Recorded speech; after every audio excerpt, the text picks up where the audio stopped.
Muito bom dia a todos. Shalom, nesta manhã tão abençoada, tão linda, depois da chuva que Deus me enviou ontem à noite. Glórias a Ti, Senhor, por essa chuva que nós estávamos precisando. E hoje, um céu, como é que chama? Céu de brigadeiro. Que coisa, né? Graças a Deus. Obrigado, Senhor, por esta manhã. Gostaríamos de iniciar este culto que celebra a ceia do Senhor, lembrando, lendo o texto que relata a ressurreição do Senhor. Os 4 evangelhos relatam isso, mas eu queria ler o texto do Evangelho de Mateus, no capítulo 28. Se você puder abrir a sua Bíblia. Mateus 28. A partir do primeiro verso do capítulo 28. Depois do sábado, no primeiro dia da semana, bem cedo, Maria Madalena e a outra Maria foram visitar o túmulo. De repente, houve um grande terremoto, pois um anjo do Senhor desceu do céu, rolou a pedra da entrada e sentou-se sobre ela. Seu rosto brilhava como relâmpago, e as suas roupas eram brancas como a neve. Quando os guardas viram o anjo, tremeram de medo e caíram desmaiados como mortos. Então, o anjo falou com as mulheres. Não tenham medo, disse ele. Sei que vocês procuram Jesus que foi crucificado. Ele não está aqui. Ressuscitou, como tinha dito que aconteceria. Venham e vejam onde seu corpo estava. Agora, vão depressa e contem aos discípulos que ele ressuscitou e vai adiante de vocês para a Galiléia. Lá vocês o verão. Lembrem-se de que eu lhes disse. As mulheres saíram apressadas do túmulo e, assustadas, mas cheias de alegria, correram para transmitir aos discípulos a mensagem do anjo. No caminho, Jesus as encontrou e as cumprimentou. Elas correram para ele, abraçaram seus pés e o adoraram. Então Jesus lhes disse: não tenham medo, vão e digam aos meus irmãos que se dirijam à Galiléia e lá me verão. A ressurreição do Senhor, acho que todos nós aqui cremos, que é o evento mais extraordinário da humanidade. Foi um acontecimento que é a base da nossa crença, é a base que faz do cristianismo uma religião diferente das outras. Aquele que venceu a morte está vivo, está conosco. Paulo, lá em Efésios, no capítulo 1, ele ainda relata que é uma manifestação grandiosa do poder de Deus. E o próprio Jesus, em João, no capítulo 20, ele diz que bem-aventurados os que não viram e creram. Jesus disse isso a Tomé. Tomé pediu para mostrar a chaga. Vocês lembram? Quem lembra desse capítulo, dessa passagem? Bem-aventurado os que não viram e creram. E bem-aventurados somos nós, que séculos depois da ressurreição não vimos, mas cremos na ressurreição do nosso Senhor. E neste dia, celebrando a ceia, que o próprio Cristo nos ensinou e disse que façamos isso em memória dele. Por quê? Nós cremos sem ver, e como somos felizes por isso. E que isso fique no nosso coração, na nossa alma, que nós cremos no nosso Senhor Jesus Cristo vivo, ressuscitado, e que em breve voltará até aqui, em nome de Jesus. E que nós possamos, nesta manhã, crendo cada vez mais que esse Jesus vivo está aqui conosco, neste momento, em nome do Pai, do Filho e do Espírito Santo, que Ele enche este lugar nesta manhã, que tudo que fizermos aqui seja em nome de Jesus. Queria orar nesta manhã, se você pudesse ajoelhar, fechar seus olhos, curvar sua cabeça, da forma que você quiser, mas com o teu coração voltado para o nosso Deus maravilhoso que venceu a morte.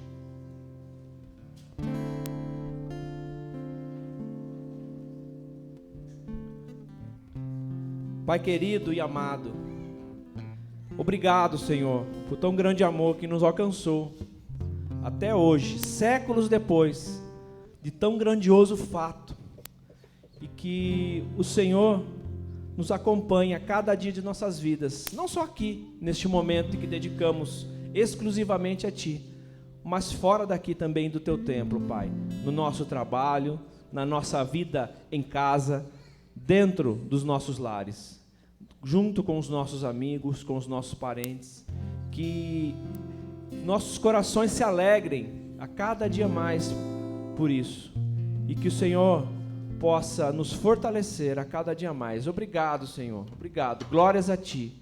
Por isso dizemos sempre e cremos que Jesus Cristo é o único digno de louvor e glória e honra, e que em nome de Jesus possamos aqui nesta manhã lembrar mais uma vez do Teu amor, do Teu grandioso amor, que entregou Seu único Filho para nos salvar, ó Pai. E assim cremos que através desse Jesus maravilhoso estamos salvos para a eternidade, ó Pai. Que o Senhor nos perdoe os nossos pecados, os pecados dos meus irmãos aqui presentes, e que possamos a cada dia amar, ser dignos da Tua salvação. Obrigado, Senhor, mais uma vez, no nome santo de Jesus. Amém. Amém, amém. Salmo 100. Eu acabei perdendo aqui, mas Salmo 100, no verso 4, diz assim: entrem por suas portas com ações de graças, e em seus pátios com cânticos de louvor. Dê-lhe graças e louve o seu nome, pois o Senhor é bom, seu amor dura para sempre, e a sua fidelidade por todas as gerações. Amém. Fique em pé, vamos louvar ao Senhor nesse momento com muita alegria. Você pode cantar assim comigo? Maravilhosa graça, teu amor que não falha, tomou o meu lugar, levou a minha cruz, seu sangue me salvou, minha dívida pagou. Só as vozes. Jesus eu canto, porque hoje livre sou. Aleluia.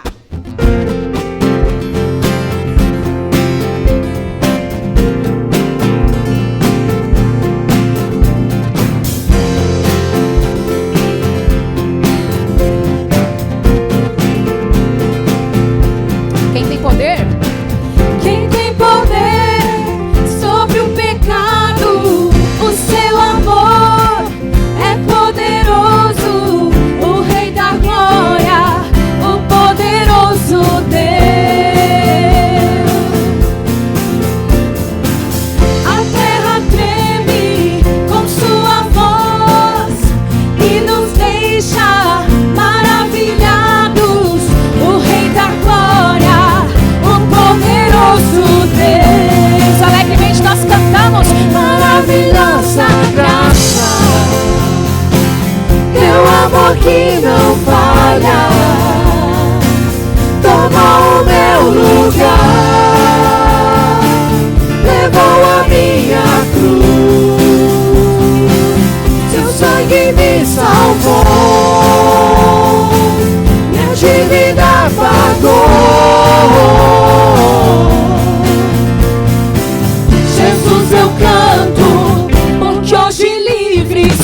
justiça sobre as nações, a luz que brilha na escuridão, o Rei da Glória, o poderoso Deus.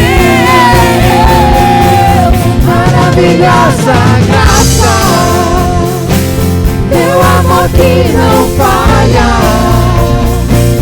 tomou o meu lugar, levou a minha cruz, seu sangue me salvou, minha dívida pagou. Jesus, eu canto, porque hoje livre sou.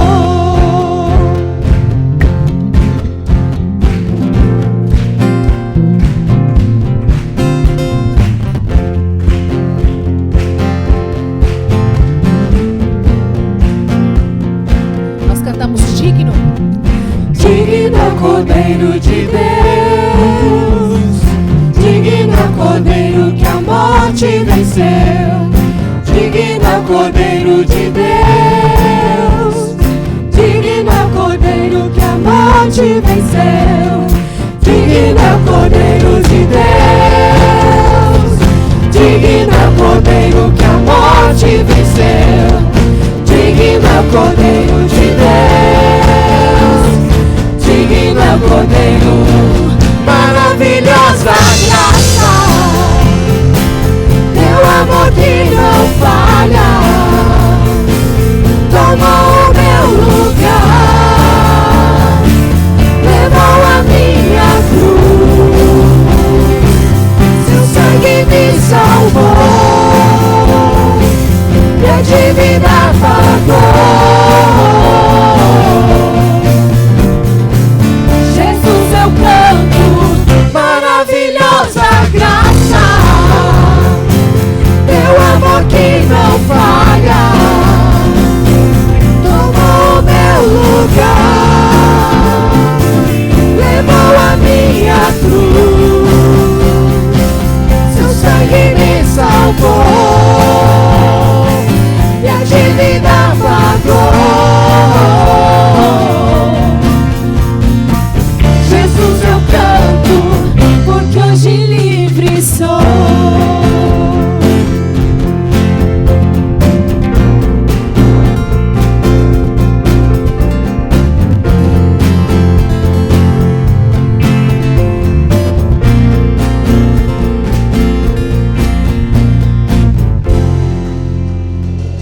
Você pode fechar os teus olhos e cantar assim conosco. Digno é o Cordeiro de Deus, digno é o Cordeiro que a morte venceu, digno é o Cordeiro de Deus, Digno, Senhor. digno é o Cordeiro que a morte venceu, digno é o Cordeiro de Deus. Nós te dizemos digno. Digno é o Cordeiro que a morte venceu, digno é o Cordeiro de Deus, digno é o Cordeiro que a morte venceu. Ah, Senhor, nós celebramos a tua vitória sobre a cruz do Calvário. É por ela que nós estamos aqui, podendo entoar cânticos, louvores ao Senhor e dizer que todo louvor, honra, glória, poder, domínio, autoridade sejam dados ao teu nome. Aleluia.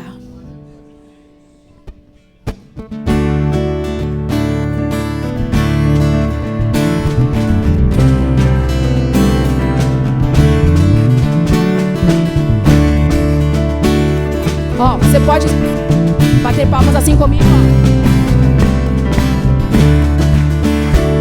Teu reino será para sempre, cantem ao eterno Deus, pois nada consegue se comparar. Cantem ao eterno Deus. Mais uma vez, teu reino. Teu reino será para sempre, cantem ao eterno Deus, pois nada consegue se comparar.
sempre serás, e o teu reino jamais passará, ó eterno Deus.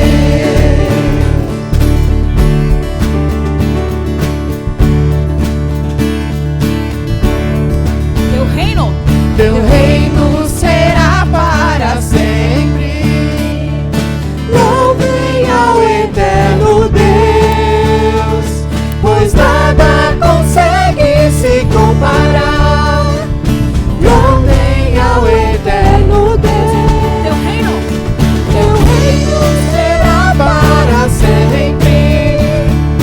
Louvem ao eterno Deus, pois nada consegue se comparar.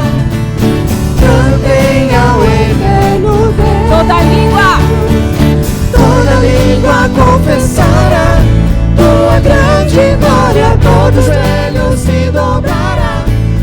Em louvor exaltado sempre serás, e o teu reino jamais passará. Toda língua confessará tua grande glória, todo joelho se dobrará. Em louvor exaltado sempre serás, e o teu reino jamais passará, ó eterno Deus, ó eterno Deus, ó eterno Deus. Aleluia!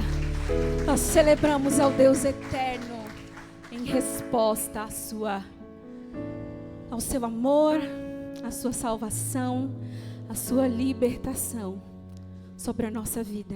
Hoje é dia de celebração, é dia de festa, é dia em que nós, mais uma vez, relembramos a morte de Cristo, mas não somente a morte, porque Ele ressuscitou ao terceiro dia.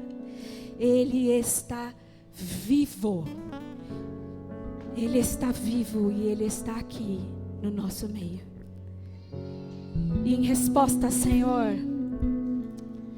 nós te adoramos, nós te louvamos, nós respondemos, Senhor, ao teu amor, ao teu exercício de ter relacionamento conosco.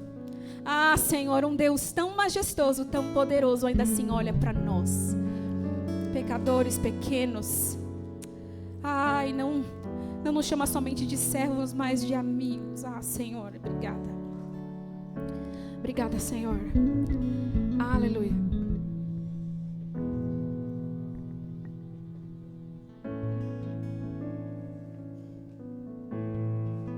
Nós vamos cantar Logo Eu. Aleluia. Uma música que nós aprendemos no domingo passado, mas eu acredito que você já sabe. Mas que você não fique preso à letra, mas que do teu coração e do meu coração brote um cântico novo nesta manhã ao Senhor. Aleluia.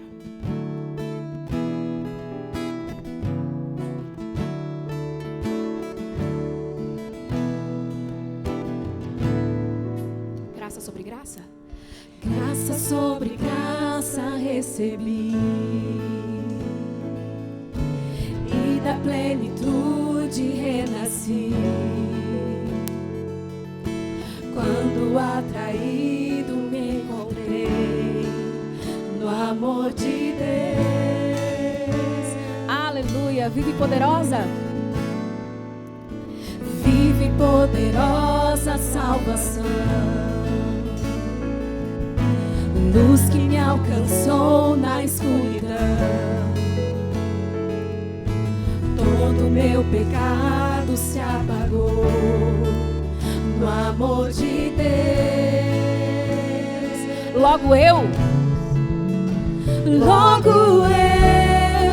um pobre pecador. Logo eu, tão fraco e tão devedor. Logo eu, de graça recebi o amor de Deus. Aleluia. Logo eu, finito e carnal. Logo eu, diante de um Deus imortal. imortal. Logo eu de graça recebi o amor de Deus.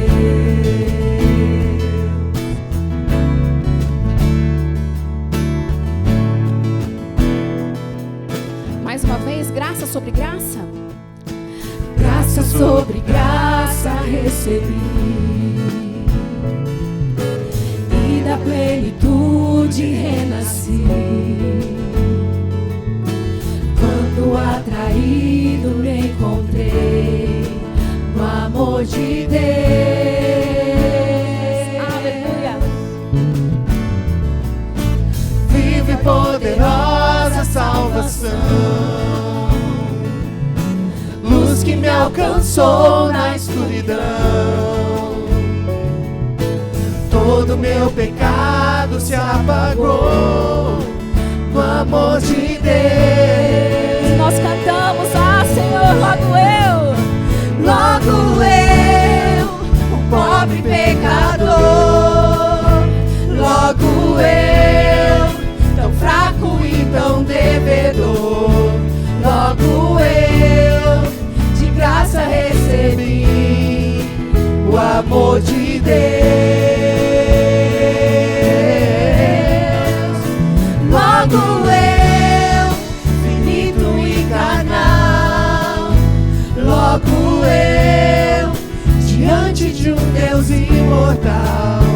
Logo eu, de graça recebi o amor de Deus. nós vamos cantar o amor de Deus. Aleluia. O amor de Deus é rico em benefícios.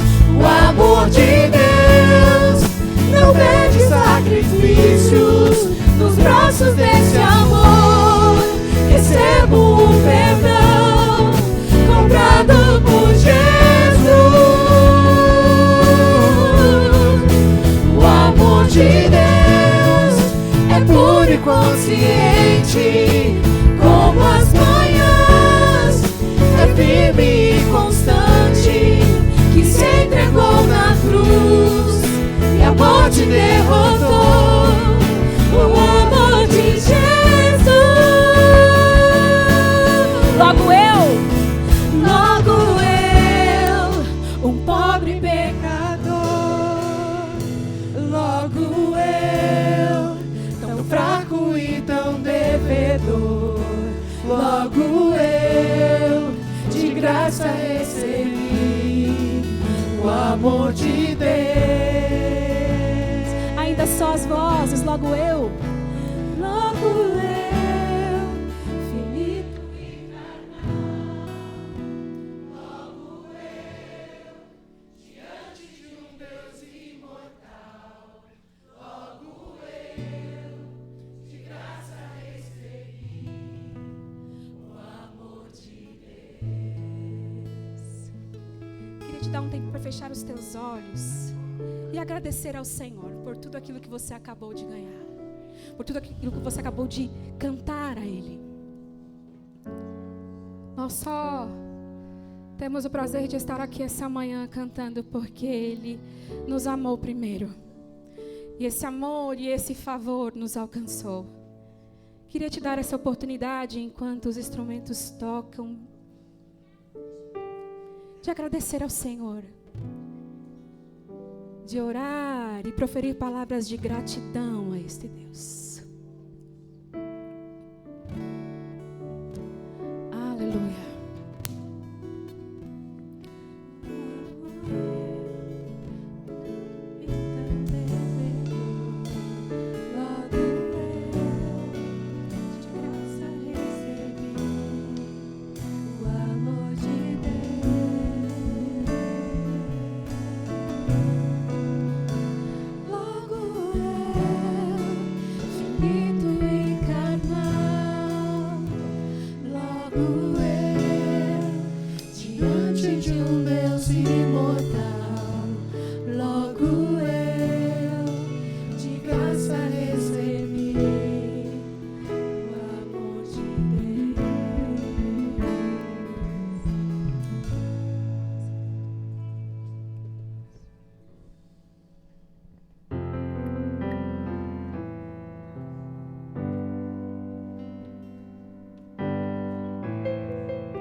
teus braços é o meu lugar.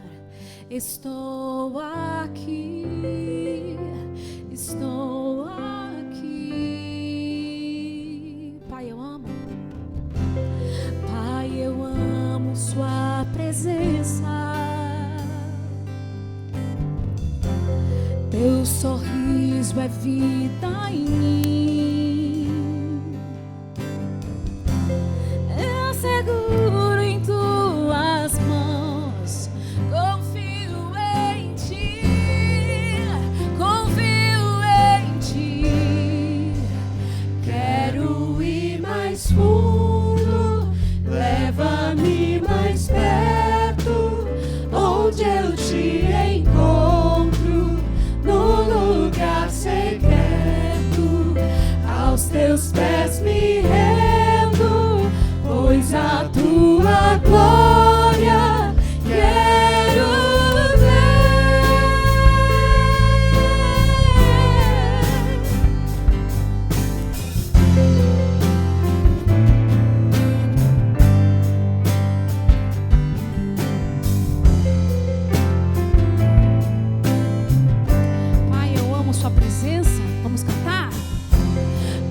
eu amo tua presença. Tua igreja canta, Senhor. Teu sorriso é vida em mim. Eu seguro em tuas mãos. Confio em ti. Confio em ti.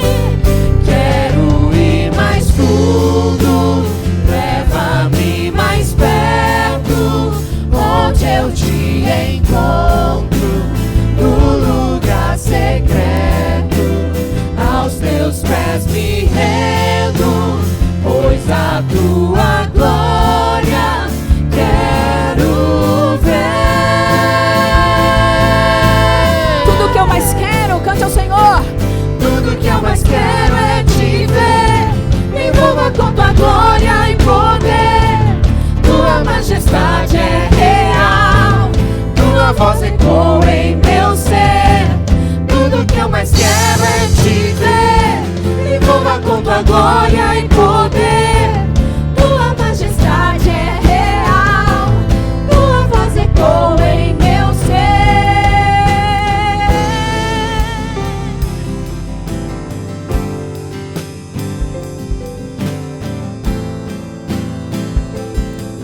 Quero ir mais fundo. Quero ir mais fundo. Leva-me mais perto, onde eu te encontro, no lugar secreto, aos teus pés me rendo, pois a tua glória quero ver. Quero ir mais fundo. Quero ir mais fundo.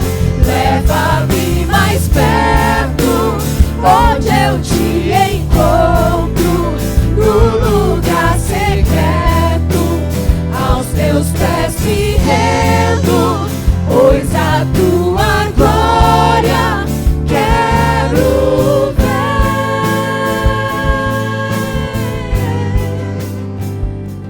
Ah, Senhor, que tudo aquilo que cantamos nessa manhã, nós possamos, ó Deus, viver, que do nosso interior, que do nosso coração e da nossa mente, Senhor, possam brotar este desejo vindo do Senhor, esse desejo de querer ir mais fundo, de te conhecer mais e mais, porque à medida com que nós te conhecemos, Senhor, nós reconhecemos quem nós somos e que nós precisamos do Senhor. Senhor, que este momento, que os momentos de domingo sejam apenas uma consolidação daquilo que nós vivemos dia após dia diante do Senhor, no nosso lar, no nosso trabalho, Senhor, aonde quer que estejamos. Ah, Senhor, como disse Jesus, certa vez,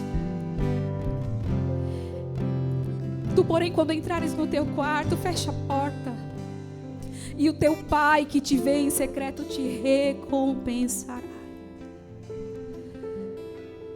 Senhor, que este momento, ele seja a consolidação do secreto do nosso lar. Do secreto do nosso quarto, com a porta fechada, intimidade com o Senhor. E relacionamento.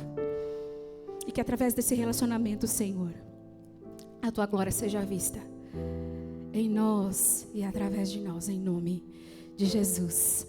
Amém e amém. Você pode se assentar.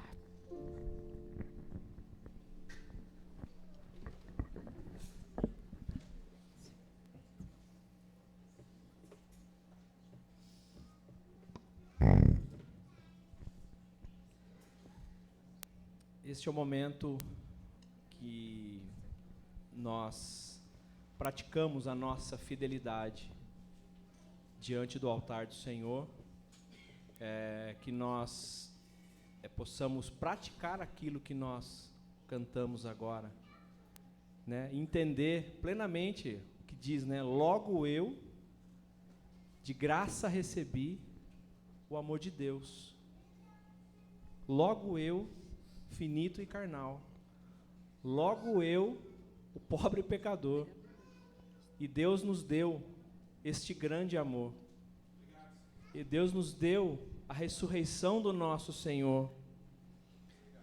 E graças a Deus nós estamos aqui.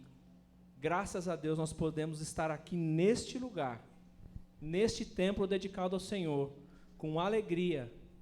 Muitas vezes os nossos corações às vezes não estão tão alegres, mas nós estamos aqui para sairmos daqui diferente, senão não tem sentido estarmos aqui.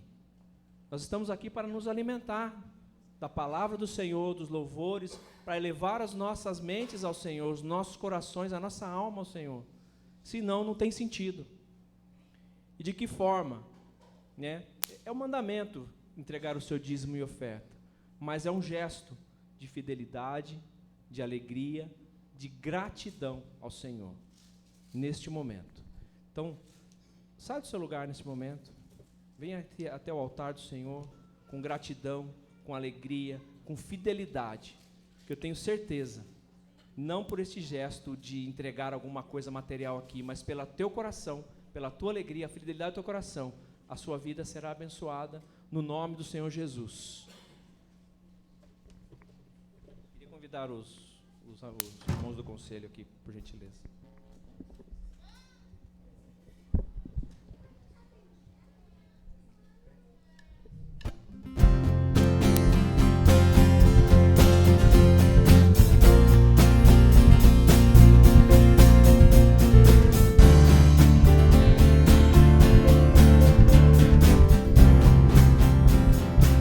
Maravilhosa graça, teu amor que não falha, tomou o meu lugar, levou a minha cruz, seu sangue me salvou, e a dívida pagou. Jesus, eu canto, porque hoje livre sou. Graças te damos, Senhor Deus, por esses irmãos que pela fé contribuem para a tua igreja. Te pedimos, Senhor Deus, em nome de Jesus, sabedoria no administrar esses recursos, para que vidas sejam ganhas ao Senhor. Te peço, Senhor Deus, nesse primeiro dia da semana, que guarde a nossa casa, que nos livre de todo o mal e que sejamos sempre atentos à tua palavra. Oramos em nome de Jesus. Amém.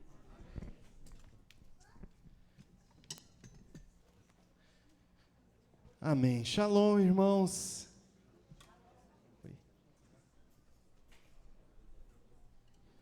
Alguém esqueceu essa chave no banheiro feminino, então, se quiserem pegar, está ali com o Paulo. Raquel, né? As coisas continuam normais, então. Shalom, irmãos. É muito bom a gente estar aqui louvando e engrandecendo o nome do nosso Senhor, adorando aquele que é o único, digno de todo louvor e toda adoração, e hoje com toda a igreja reunida, né? Todo o grupo da manhã e à noite, então louvamos a Deus por podermos estar aqui em um grupo um pouco maior hoje, e somos gratos ao Senhor. Eu queria dar alguns avisos. Normalmente a gente não fala da escola dominical, mas hoje eu vou falar. Hoje a gente teve uma aula muito legal, com uma participação muito especial. Cadê a Manu? A Manu, ó. A Manu ali. Ela assistiu a aula, fez pergunta de acordo com o que estava sendo falado, e fez um resumo da aula. E aqui, ó, sessão 1, fé igual confiança, movimento de Deus. Nós somos reconhecidos pelos nossos frutos, pecado não.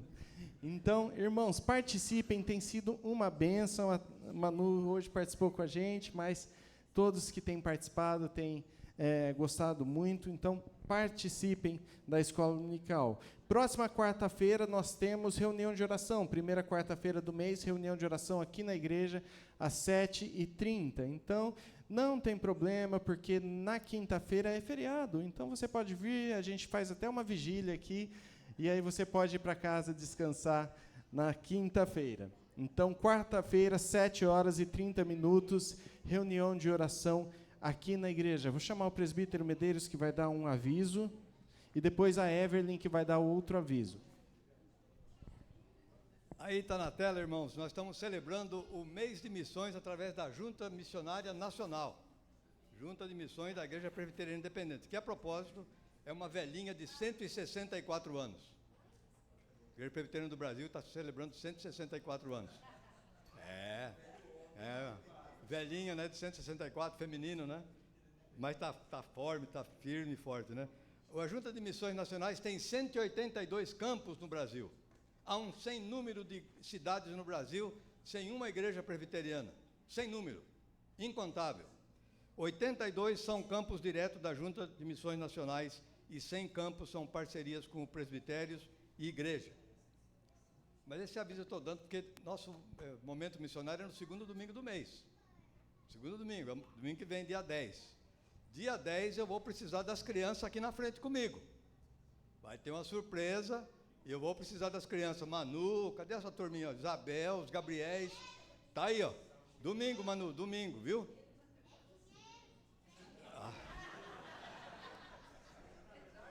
Não estraga a surpresa. Mas vai ser com as crianças domingo. Então vou precisar das crianças domingo aqui, viu? Dia 10 de setembro. Vamos contar com as crianças aqui e depois também todos os adultos aqui da igreja. Então, fica o aviso aí para domingo, dia 10 de setembro, celebrar o momento missionário da Igreja Presbiteriana Shalom. Bom dia, gente. É um recadinho bem rápido. Agora, no mês de setembro, nós iniciaremos os ensaios do coral para o Natal. Na verdade, esse processo já foi iniciado lá no começo de agosto. Para quem já canta no coral, nós já enviamos o link com a cantata inteira. E eu espero que todos já venham com as letras decoradas, porque eu dei um mês para vocês escutarem. Tá bom? Mas ainda dá tempo, tá? Então, se você quiser participar, ou se você canta ou já cantou no coral e não recebeu ainda esse material, me chama no final do culto, tá bom? Nós estamos aí com um tempo hábil para fazer algo bem bacana, a gente vai ter uma movimentação diferente. E o nosso intuito esse ano é que a gente saia para cantar em outros lugares. Então, você que não vai cantar no coral, você tem a responsabilidade de orar por nós. Porque dessa vez nós faremos do coral um coral evangelístico. Amém? Então, se você quiser participar disso, fala comigo no final do culto, tá bom? Ainda dá tempo. Os ensaios começam na semana que vem. Tá bom? Deus abençoe. Amém. Chamar as crianças aqui. Hoje, agradecer a vida do Neto. Cadê o Neto? Nos auxiliou aí no baixo. Que Deus continue abençoando muito sua vida a cada dia. Amém? Chama as crianças aqui. Cadê as crianças? Cadê? Hoje a tia Sheila. Tia Sheila está ali. Você quer vir aqui, tia Sheila, ajudar as crianças a falarem os versículos? Vem aqui, Natan. Pode vir. Vem aqui. Quem é o primeiro?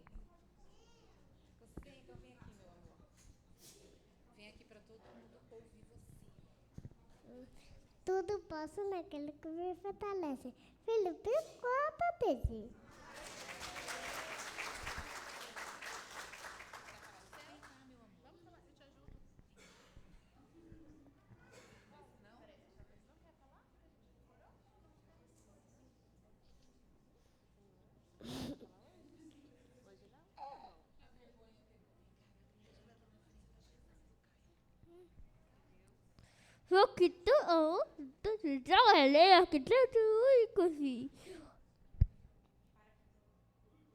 Para que tudo aquele o motor, a fita eterna, sua decisões.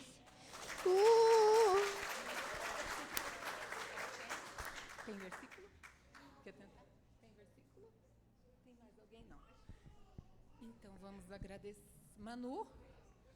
Cadê Manu? Quer... Pai querido, obrigada, Senhor, por cada família, por cada criança, por cada vida aqui, Senhor.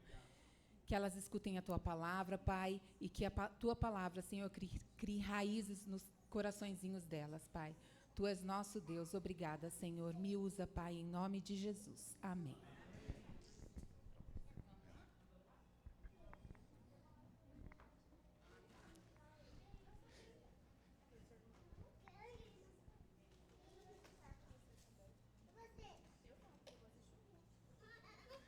Louvamos a Deus pelas nossas crianças.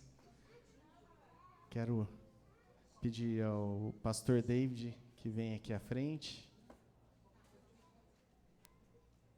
A filhinha dele é aquela última que está saindo ali antes da Isabel, depois da Isabel. Já foi, está lá. Deixa eu colocar aqui. Louvamos a Deus pela vida do pastor David que está aqui com a gente. Hoje ele é pastor na igreja, na comunidade presbiteriana de Vinhedo, igreja presbiteriana lá, que junto com o pastor Ricardo Costa. E ele nos ajudou no início desse ano com o nosso planejamento estratégico, temos seguido, precisa estar mais forte, mas estamos seguindo, viu? E agora a gente já está no início do planejamento para o próximo ano, né? E louvamos a Deus pela vida do pastor David, que o Senhor abençoe, e, por sinal, ele também foi da minha sala no seminário, né? A melhor sala de todos os tempos, né? Os piedosos, né? Mas louvamos a Deus pela vida do pastor David, ele vai se apresentar melhor, apresentar a Anne-Leise, que é a esposa dele, e vamos orar pelo David, que vai trazer a palavra. Senhor, nosso Deus, nós te louvamos, ó Pai, pela vida do pastor David, da Anne-Leise, sua filhinha. Que o Senhor abençoe grandemente a vida desta família, os projetos que tem para as missões que estão para seguir em Portugal. Que o Senhor os auxilie, os abençoe para a honra e glória do Teu nome. É isso que nós te pedimos, em nome do Senhor Jesus. Amém. Bom dia a todos, graça e paz, shalom. É um prazer estar aqui com vocês, uma alegria muito grande.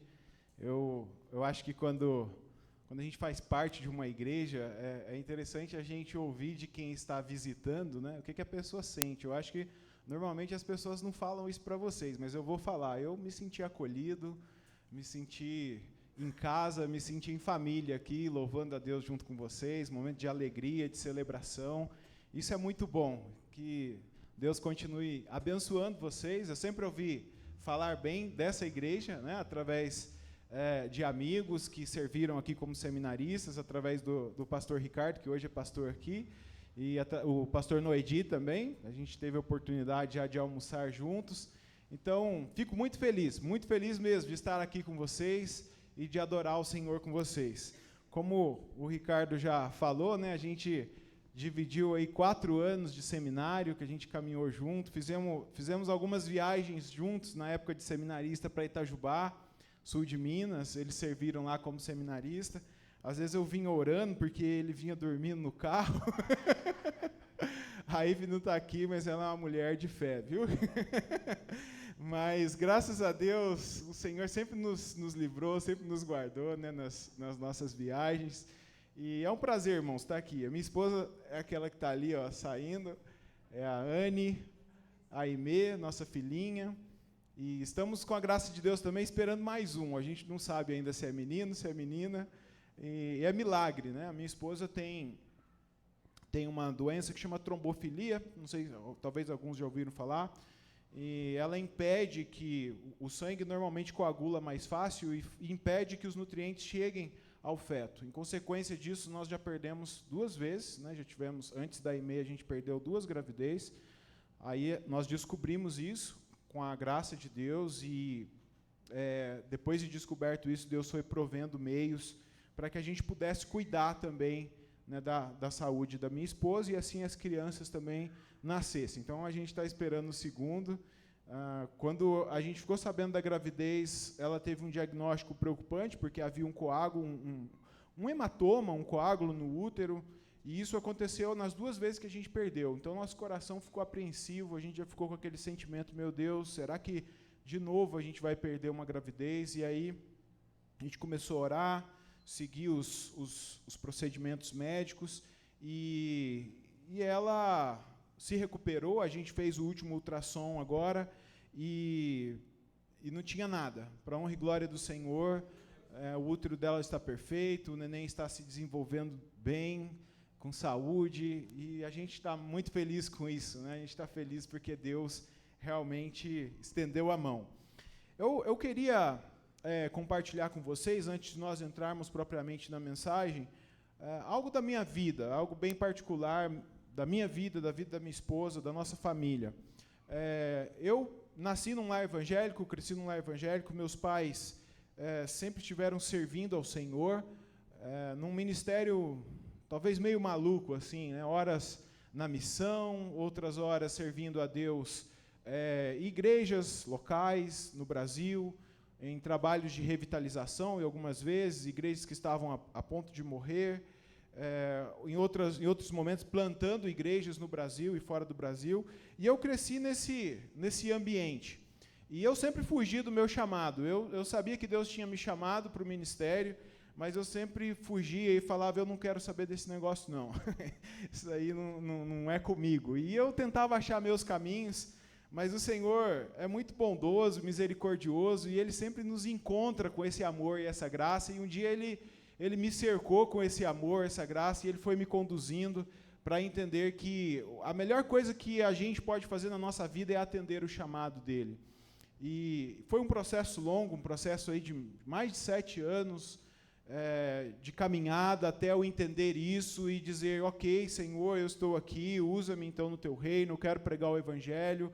E aí Deus começou a conduzir as coisas. Eu cheguei na igreja presbiteriana, numa congregaçãozinha, eu acho que o Ricardo conheceu, congregação do bairro Piedade, lá em Itajubá. Era uma igreja bem pequenininha mesmo, talvez uma quinta parte desse espaço aqui, era onde a gente se reunia, umas 15 pessoas. E eu fui vendo Deus abençoando, né, aquela igreja, aquela congregação, que hoje é a 7ª igreja presbiteriana de Itajubá, e essa igreja me enviou para o seminário, na época uma congregação. Então Deus foi confirmando, foi abençoando, e eu, né, me formei como pastor junto com o Ricardo. O pastor Ricardo Costa me chamou para pastorear ali junto com ele na comunidade presbiteriana Vinhedo, e é onde nós estamos hoje. Mas de algum tempo para cá, uns 2 anos aproximadamente, o Senhor começou a incomodar meu coração, e eu não sabia o que era. Entrei num processo de oração, de jejum, clamando a Deus, pedindo a Deus esclarecimento, e aí Deus trouxe para o meu coração que Ele tinha uma nova etapa para a gente, para mim, para minha esposa, uma nova fase. A minha esposa sempre teve um coração missionário, um coração na missão transcultural. Antes da gente se casar, ela serviu em Moçambique, na Argentina, Uruguai. No Brasil, ela teve a oportunidade de servir no Nordeste, em alguns lugares, e Deus foi direcionando a gente para isso, até que chegou um ponto que eu entendi e falei, tudo bem, eu entendi, Senhor, que é esse o caminho, né? O Senhor está nos chamando para a missão, mas para onde? Para onde? E eu confesso para vocês que nós pensamos no Peru, porque eu já morei no Peru com os meus pais, pensamos na Argentina, porque a Anne já teve um longo tempo lá, e aí, para nossa surpresa, através de um pastor que nos acompanha, veio um desafio para a gente olhar para a Europa, olhar para Portugal. E quando veio isso, eu brinco lá na igreja e falo que eu sou muito Gideão, né? Vocês vão lembrar da história. Gideão é aquele que faz prova de tudo, né? Deus fala e fala assim: é o Senhor mesmo que está falando? Faz chover amanhã, faz acontecer isso. Eu sou assim. Né? Então, eu falo: Deus, não é que eu duvido do Senhor, eu duvido de mim mesmo. Eu acho que às vezes eu ouço errado, eu entendo as coisas erradas, então preciso que o Senhor confirme um negócio bem confirmado para eu não ir firme, né? Ter certeza. E aí eu comecei, a gente sempre colocando diante de Deus. Quando eu ouvi esse desafio de ir para Portugal, eu coloquei isso diante de Deus. E o desafio foi: Deus, eu tenho zero reais para fazer uma viagem para Portugal agora. Mas se o Senhor está nisso, o Senhor vai levantar os recursos que a gente precisa para fazer essa viagem. E no orçamento que a gente fez, a gente precisava de pelo menos 25 famílias, pessoas ou igrejas que ajudassem a gente com pelo menos R$1.000, porque já estava muito em cima da hora, a gente tinha um limite de tempo para ir, as passagens estavam muito caras, e eu fiz isso com Deus. Irmãos, na minha expectativa, isso chegou no meio do tempo, eu falei assim: isso não vai acontecer. Cheguei para minha esposa e falei: amor, vamos esquecer desse negócio de Portugal, isso não vai dar certo. E aí Deus começou a nos surpreender, principalmente a mim, né? Porque a minha esposa estava firme. Mulher normalmente fica firme, né? O homem às vezes dá umas escorregadas na fé. Deus começou a nos surpreender, né? E eu digo para vocês que foram bem menos, talvez um pouco mais da metade, o número de pessoas que nos ajudaram para a gente conseguir levantar esse valor, com coisas assim realmente milagrosas da parte de Deus, né?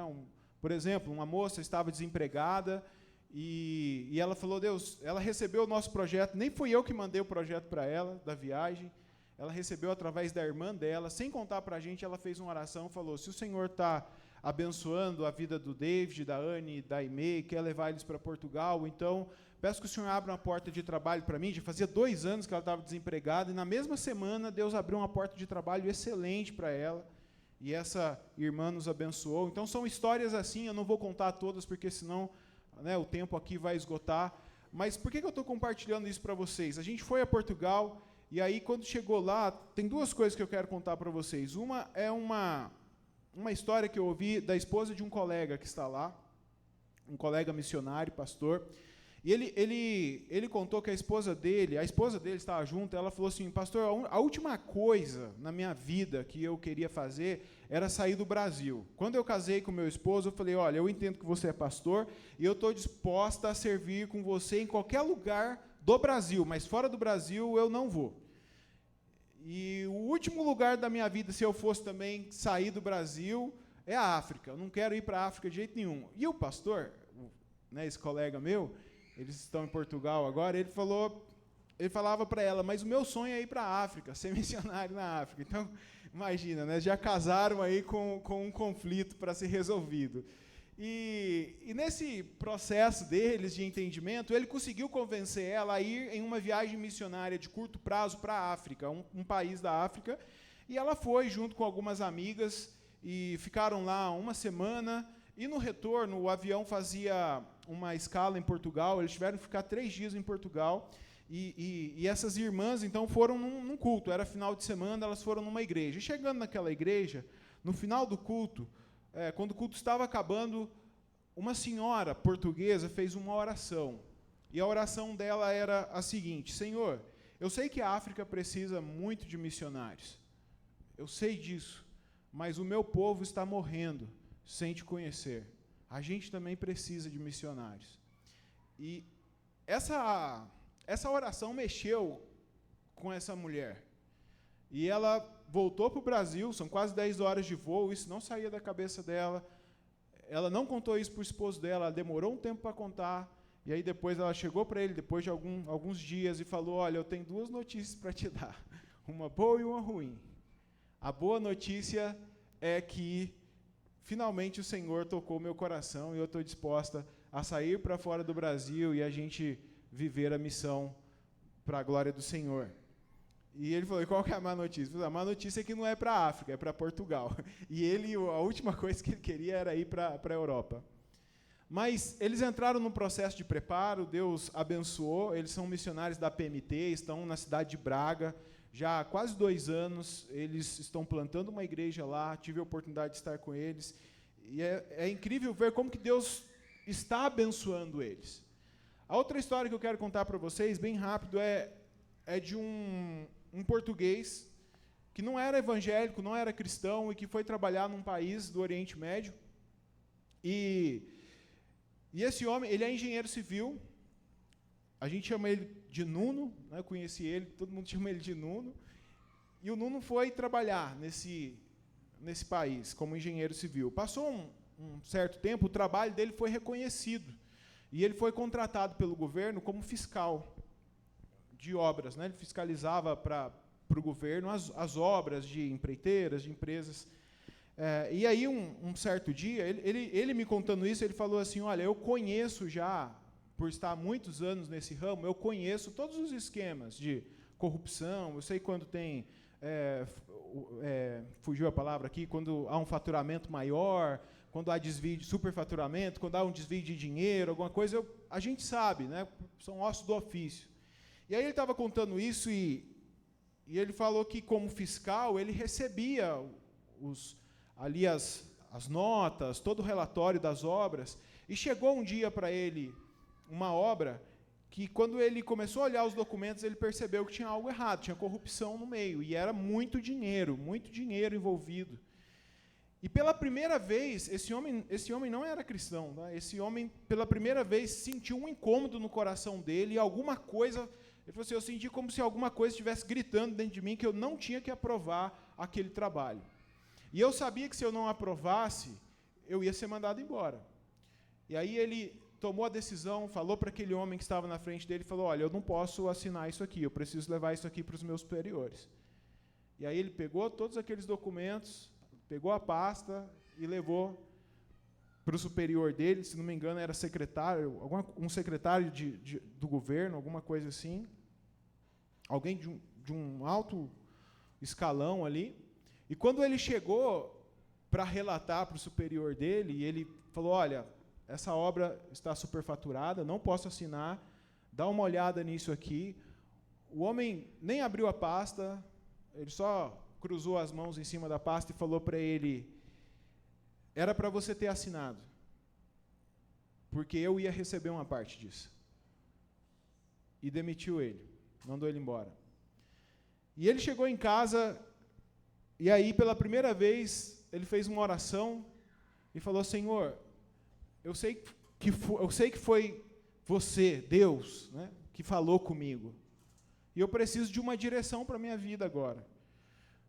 Porque a minha vida te pertence. Esse testemunho me tocou muito, né? Me tocou muito, porque esse homem, ninguém estava pregando o evangelho para ele. Talvez ele ouviu, né, pelas origens católicas, em algum momento ele ouviu o evangelho, a palavra sendo pregada em algum momento, mas naquele momento não havia ninguém fazendo um apelo, pregando, expondo o evangelho para ele. Mas ele sabia que era Deus que estava falando no coração dele, e ele rendeu a vida dele a Deus. E ele entendeu que Deus estava chamando ele. E aí apareceram 3 oportunidades de emprego para ele, para outros países. Boas oportunidades de emprego. E Deus falou assim, não, eu quero que você volte para o seu país, e eu quero que você pregue o evangelho em Portugal. E aí o Nuno volta para Portugal, meio desorientado, sem saber o que Deus tinha para fazer na vida dele, e ele começa um estudo bíblico pequeno na casa dele, com alguns amigos, e esse estudo bíblico se tornou uma igreja, na cidade de Viana do Castelo. A igreja chama Casa Viana, você pode acessar no Instagram depois e ver. É um trabalho que Deus tem abençoado muito, com um diferencial. É um trabalho que tem o objetivo de alcançar portugueses, porque as igrejas em Portugal, a maioria delas tem uma enorme quantidade, na maioria das vezes, mais da metade, de brasileiros, de estrangeiros. Então é muito difícil você achar uma igreja que tem uma grande quantidade de portugueses. Tem, mas são bem poucas. E mesmo assim, quando a gente fala de igrejas em Portugal, a gente está falando de pouquíssimas igrejas, uma média aí de 70, 75 pessoas por igreja no país inteiro, sendo que apenas 2%, um pouquinho mais de 2% do país é evangélico, envolvendo todas as denominações. É bem pouco. Se a gente tirar os imigrantes do meio, a gente tem 1% de portugueses que conhecem o evangelho. Irmãos, 1%. 1%. Moçambique, um país da África, também necessitado do evangelho, já tem 15% de evangélicos. Às vezes a gente perde um pouco essa visão, né, de necessidade do evangelho. E é verdade, é um povo que talvez financeiramente não necessitem de tantos recursos como em alguns outros lugares do mundo, mas eles precisam do evangelho. E eu estou contando isso para vocês, porque essas duas histórias foram as histórias que tocaram meu coração, o coração da minha esposa, e trouxeram para a gente a convicção de que a gente tinha que seguir em frente e nós precisávamos voltar ali para Portugal. Então, nós temos um projeto de voltar já definitivamente a Portugal em 2025, nos mudarmos para lá, e o nosso desejo é mudar sem data para voltar para o Brasil. A gente quer chegar em Portugal e amar aquele povo e, se possível, ser confundido com um deles lá e pregar o evangelho. E eu falo, Senhor, eu tenho grandes expectativas no evangelho, porque eu sei que o evangelho é o poder de Deus que transforma o homem.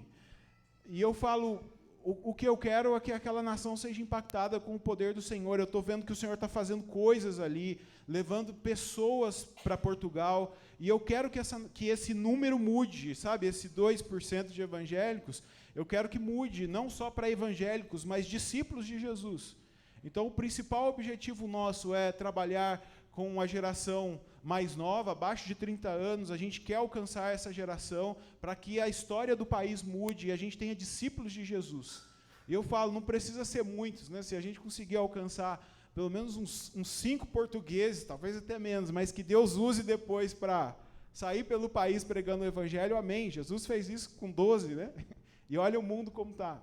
Então, eu não sei qual que é o caminho que Deus vai seguir para nos usar ali, mas a gente está disposto para que Ele nos use, e depois eu posso compartilhar com vocês mais coisas, mas eu quero agradecer, porque vocês fizeram parte dessa viagem que a gente fez da primeira vez. Eu sei que vocês oraram por nós aqui, num domingo, né? A gente chegou ali, já foi difícil, cheguei ali doente, tive que ir para o médico, mas enfim, Deus conduziu todas as coisas e tudo correu bem. Amém? Quero agradecer a vocês de todo o coração. Irmãos, eu quero convidar vocês a deixarem a Bíblia aberta no livro de Gênesis, capítulo 12.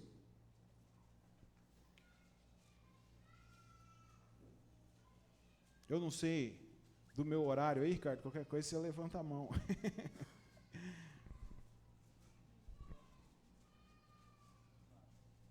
Ah, tá. Gênesis, capítulo 12, a gente vai meditar nos primeiros versículos desse texto.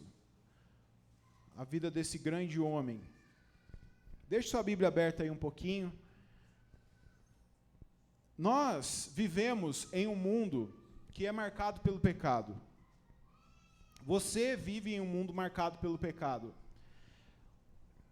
Eu vou dar um dado aqui para você que mostra isso. O número oficial de mortos na pandemia que nós atravessamos, Covid-19, o número oficial informado pela OMS de mortos é de 7 milhões de pessoas. Esse é o número oficial. Se você entrar lá no site, você vai ver esse número. Só que há uma estimativa de que, na verdade, morreram muito mais pessoas, porque a forma como os países contavam, aqui no Brasil mesmo a gente sempre duvidava dessas contagens, né? Mas a forma como os países contavam tinha suas falhas, e acredita-se que o número seja de 15 milhões de pessoas que morreram. Então pense que no intervalo de 2 anos, 15 milhões de pessoas morreram. Isso é a população da Bulgária e do Paraguai juntos. É como se 2 países desaparecessem do mapa em 2 anos. E esses dados, eles me surpreendem, eu acho esses números absurdos, é um número grande demais, pensar que tanta gente morreu. Só que tem um outro dado que me assusta ainda mais, que é o número de pessoas, o número de pessoas que nem chegam a nascer por ano no mundo. O Instituto Guttmacher, não sei se minha pronúncia não é muito boa, mas é um instituto americano que estuda sobre a vida, sobre procriação e tenta promover a vida. Em um estudo deles, eles apontam que, por ano, 73 milhões de abortos acontecem. Por ano, 73 milhões. Por ano. Na pandemia, estima-se morreu 15 milhões. Em 2 anos. Por ano, 73 milhões de abortos. Em clínicas clandestinas e em clínicas legalizadas em alguns países onde já é legalizado, permitido. A maioria desses abortos, porque a gente sempre pensa, né, quando a gente fala desse assunto, a gente pensa, mas existem casos legítimos, esse não é o ponto aqui, mas a pesquisa aponta que a maioria são de pessoas que tinham condições de continuar, famílias que tinham a condição de acolher esses bebês. Ou seja, é um número muito grande de pessoas que não chegaram a nascer. Isso é apenas um dado que mostra para a gente que a gente vive em um mundo marcado pelo pecado, pelo menos na minha opinião. E eu poderia citar aqui inúmeros casos aqui, dados de países, por exemplo, que legalizaram casamento homoafetivo, ou como que o ateísmo cresce de maneira absurda no mundo. O ateísmo não pode ser considerado uma religião, mas já é considerado, se fosse considerado uma religião, a terceira maior religião do mundo, em número de pessoas, de seguidores. Mais da metade dos países, outra coisa que mostra que a gente vive num mundo marcado pelo pecado, mais da metade dos países do mundo, há 10 anos, não consegue combater mais a corrupção, está completamente estagnado. Isso são dados que vêm da ONU e de outros órgãos confiáveis. Imagina que metade do mundo não consegue combater a corrupção e a corrupção tem crescido. O Brasil, inclusive, é um deles. Tem aumentado a corrupção. Então, isso mostra para a gente que nós vivemos em um mundo marcado pelo pecado. Agora, se nós pensarmos na igreja, nós somos igreja, nós somos o povo de Deus. Não estou pensando aqui em placa de igreja, mas pensa no povo de Deus espalhado na face da terra. Será que nós não vemos as marcas do pecado alcançando a igreja também, entrando dentro das nossas portas? Por exemplo, cultos que são feitos mais para agradar o homem e não a Deus. A gente vê inúmeras igrejas assim. A busca pelo prazer levando cristãos a negociarem com o pecado. Pessoas que brincam com o pecado diariamente e que não levam mais isso a sério, como se pecar fosse algo normal. Pessoas que trocam de igreja e de teologia como se troca de roupa. Isso é algo que no Brasil é muito comum. As pessoas negociam. Tudo bem, às vezes nós somos igreja reformada, né? Então a gente acredita que a nossa teologia é a melhor, e eu fico feliz quando alguém chega na nossa igreja e fala, pastor, eu ouvi o reverendo Augusto Nicodemos, e aí eu estou vindo aqui para aprender com vocês mais. Eu fico feliz. Só que o movimento, ele não é só assim. Muitas vezes a pessoa que chega aqui, passa 3, 4 meses, ela já sai, às vezes 1 ano, aqui que eu falo nas igrejas reformadas, e ela já vai procurar outro lugar. Eu sinto que muitas vezes o que se busca não é realmente uma teologia que aponte para Deus, mas é uma teologia que agrade o ego. Isso está acontecendo no nosso país. E isso bate na porta das nossas casas também, na porta da sua casa. As nossas famílias não escapam disso. Eu tenho a impressão, e eu acho que talvez vocês tenham a mesma impressão que nós batalhamos tanto pela educação dos nossos filhos. Eu estou falando de preocupação, sabe? Você que tem filho pequeno, de pensar assim, meu Deus, eu vou mandar meu filho para a escola, o que vão ensinar para o meu filho na escola? Será que... Sabe, você luta para ensinar valores do reino, você traz para a igreja e você ora e fala, meu Deus, que essas crianças cresçam assim como a gente viu aqui, mas existe um exército lá fora com a intenção de desviar o seu filho, a sua filha, de tirar eles do caminho do Senhor e fazer com que eles vivam a perdição do mundo. Perceba, não é algo aleatório, existe um esforço. Pessoas que se capacitam, se preparam para desviar os nossos filhos do caminho do Senhor. E isso mostra para mim que nós, como igreja, não estamos imunes a esse mundo marcado pelo pecado. E até mesmo nós, adultos. Como que nós vivemos nisso, né? Como que nós estamos inseridos nisso? Sem pensar no campo político, pense na influência das redes sociais. Como que elas influenciam os nossos dias? Eu não estou falando que é errado usar as redes sociais, mas pense em como que o pecado é abundante nas redes sociais, mudando os nossos hábitos de discípulos de Jesus, a pressão que nós vivemos muitas vezes no ambiente de trabalho para fazer o que é errado, o assédio de séries, de filmes, tudo isso são coisas que vão gerando um distanciamento entre esposo e esposa, um distanciamento nosso da casa de Deus. Pessoas vão sendo seduzidas e vão se afastando do caminho do Senhor. Então, esse mundo que nós vivemos é um mundo marcado pelo pecado. E a gente não pode fechar os olhos para isso. Isso não acontece desde agora, isso tem uma origem. E eu pedi para vocês deixarem a Bíblia aberta em Gênesis 12, e eu quero ler com você, porque Abraão é um homem que também vive num mundo que é marcado pelo pecado. Esse texto fala para a gente do chamado de Abraão. Diz assim: então o Senhor disse a Abraão: sai da sua terra, do meio dos seus parentes, da casa do seu pai, e vá para a terra que eu lhe mostrarei. Eu farei de você um grande povo e o abençoarei. Tornarei famoso o seu nome, e você será uma bênção. Abençoarei os que o abençoarem, amaldiçoarei os que o amaldiçoarem. E por meio de você, todos os povos da terra serão abençoados. Então partiu Abraão, como lhe ordenara o Senhor, e Ló foi com ele. Abraão já tinha 75 anos quando saiu de Harã. Ele levou sua mulher Sarai, seu sobrinho Ló, todos os bens que haviam acumulado e os seus servos comprados em Harã. Partiram para a terra de Canaã e lá chegaram. Abraão atravessou a terra até o lugar do carvalho de Moré, em Siquém. Naquela época, os cananeus, descendentes de Cã, habitavam essa terra. O Senhor apareceu a Abraão e disse: à sua descendência darei essa terra.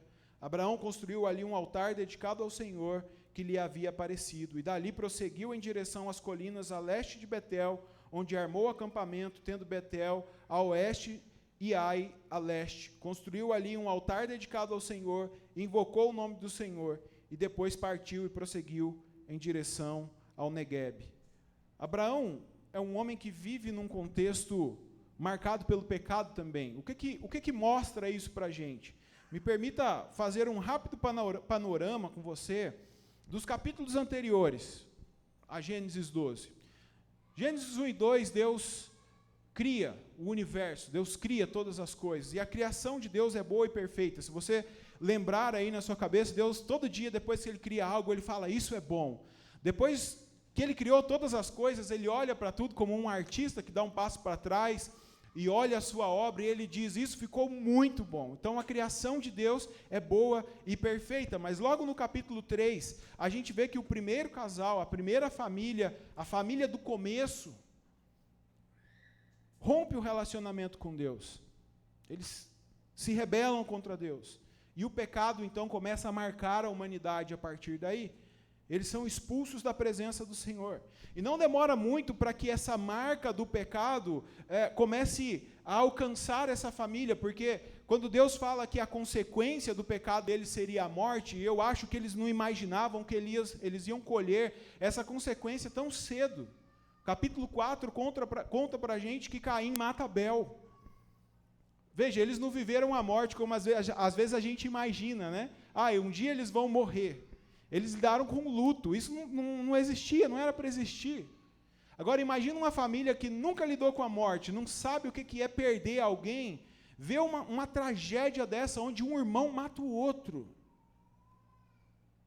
Eles estão lidando com as consequências do pecado. Então o pecado marca essa primeira família, isso no capítulo 4. Se você ler o capítulo 5 de Gênesis, você verá que a palavra morte é a palavra de destaque nesse capítulo. É a palavra que aparece mais frequentemente, em destaque. Todas as pessoas, elas nascem e elas morrem. E isso é a Bíblia mostrando para a gente a consequência do pecado. Em muitas Bíblias, o capítulo 6 recebe o título de A Corrupção da Humanidade. Então, perceba, Deus criou um mundo bom e perfeito e parece que a coisa está só indo para baixo. A corrupção da humanidade. O versículo 5 do capítulo 6 diz assim: a perversidade do homem tinha aumentado na terra. Deus diz, a perversidade tinha aumentado na terra e que toda a inclinação dos pensamentos do seu coração era sempre e somente para o mal. Perceba que, olha isso é um quadro. Todos os seus pensamentos, todos os pensamentos da humanidade, é sempre e somente para o mal. Sempre e somente. O versículo 6 nos diz que Deus, quando vê essa degradação da humanidade, fica com o coração partido, corta o coração dele. Machuca o coração de Deus ver isso. Deus envia o dilúvio para limpar a terra e apenas uma família sobrevive, a família de Noé, ou a família do recomeço, porque no dilúvio a gente tem um recomeço. Se Adão e Eva são o começo, aqui a gente tem um recomeço. E os capítulos 7 e 8 contam para a gente como que isso acontece. E se você observar o capítulo 8, no versículo 21, final do capítulo 8, você vê que Deus promete não amaldiçoar a terra novamente por causa do que a humanidade faz. E olha a observação que Deus faz: o coração do homem é completamente inclinado para o mal desde a infância. A coisa é mais ou menos assim: se Deus não tivesse tomado essa decisão, de tempos em tempos ele ia ter que estar mandando dilúvio, ele ia ter que destruir a terra, porque o coração do homem é perverso, sempre se inclina para o mal. Se Deus fosse agir de acordo com a maldade do coração do homem, ia vir juízo sobre juízo sobre juízo sempre. O capítulo 9 nos conta que após Deus fazer uma aliança com Noé e sua família, Noé, a família do recomeço, Noé fica bêbado, fica nu na sua tenda, e aí quando ele descobre que o seu filho caçula o havia visto nu, ele amaldiçoa o seu próprio filho. E amaldiçoa toda a descendência do seu filho. Veja, a família de Noé é marcada pelo pecado. Os capítulos 10 e 11 mostram para a gente a terra sendo povoada. As famílias crescem. Mas aí, num desejo de se rebelar contra o Senhor, essa maldade, essa marca do pecado que está na humanidade, leva eles a dizer: não, nós não vamos obedecer a Deus e nos espalharmos sobre a terra. A gente vai construir uma torre que vai tocar os céus. E vamos fazer o nosso nome conhecido. O nome de Deus, porque Deus fala: vocês vão espalhar a minha glória pela terra. Esse é o intuito de Deus. Ele diz: não, nós vamos construir a nossa própria glória. Nós não queremos saber da glória de Deus. E aí Deus interfere novamente, dispersando a humanidade. E aí no final do capítulo 11, nós chegamos à família desse homem que nós acabamos de ler, Abraão. Um homem chamado Terá, seu pai, que morava na cidade de Ur. E ele sai da cidade de Ur e ele vai para a cidade de Harã. Tanto a cidade de Harã como a cidade de Ur eram centros de adoração a Namar, o deus da lua dos sumérios. A gente tem uma referência muito interessante lá em Josué 24:2, que diz que Terá, o pai de Abraão, era idólatra. Ele adorava os deuses que haviam ali. Essa referência está em Josué 24:2, você pode conferir depois. A tradição judaica diz que até mesmo o próprio Abraão, antes de ouvir a voz de Deus e atender o chamado de Deus, era idólatra. Uma forte tradição judaica crê nisso. O mundo em que Abraão vive está marcado pelo pecado e pela idolatria. Esse homem que Deus está chamando. Era uma cultura que fazia sacrifícios humanos de crianças para aplacar a ira dos deuses. E se nós lermos a Bíblia atentamente até o capítulo 11 de Gênesis, Se a gente lesse só esses 11 capítulos, eu não sei a sua impressão, mas a minha impressão é que Deus está com um grande problema na mão. Porque Ele criou tudo bom e perfeito, o pecado entrou e parece que as coisas que Deus está fazendo não estão resolvendo o problema. E a maldade é tão grande que Deus manda o dilúvio, tem um recomeço com Noé, mas parece que a coisa não resolve, vem a Torre de Babel, agora Deus dispersa todo mundo, o que vai ser da humanidade? Como que Deus resolve esse problema? Será que existe uma solução para o mundo? Ou, se existe, porque Ele é Deus e Ele pode todas as coisas, que solução que Deus vai dar, né? O que Deus vai fazer agora? Eu não sei você, mas se eu lesse só até aqui, esse Deus Todo-Poderoso, eu imaginaria, né, que viria uma solução hollywoodiana, sabe? Uma coisa assim, meu Deus. E aí a solução que Deus dá é novamente chamar uma família para um novo recomeço. Deus insiste na família. E isso é algo que para mim é interessante demais. Deus chama Abraão e a sua família para um recomeço. Deus decide que Ele vai marcar o mundo, esse mundo marcado pelo pecado, Deus vai marcar esse mundo com a sua bênção através de uma família. Deus vai abençoar o mundo usando uma família. Note que Deus sempre insistiu na família. No Éden, Ele cria a família. Quando eles falham, Ele poderia ter mudado de plano, mas Ele não fez isso. Ele age com graça, Ele age com misericórdia, promovendo ali roupas, fazendo um sacrifício, em vez de sacrificar a família. Mesmo quando Caim mata Abel, Deus manifesta graça para com Caim, colocando uma marca nele para que ninguém o mate. Mesmo quando a humanidade peca e decai, Deus envia o dilúvio, mas Deus insiste na família para um recomeço, chamando a família de Noé. Então, Deus está sempre insistindo na família, manifestando graça para com a família. E mesmo agora, quando a família insiste em desobedecer e afrontar a Deus, novamente Deus insiste na família, chamando Abraão, como a gente viu em Gênesis 12:1, Deus disse a Abraão: sai da sua terra, do meio dos seus parentes, vem Abraão, vem caminhar comigo, você e a sua família. E Abraão vai, ele e a sua família. Eles recebem uma missão de Deus.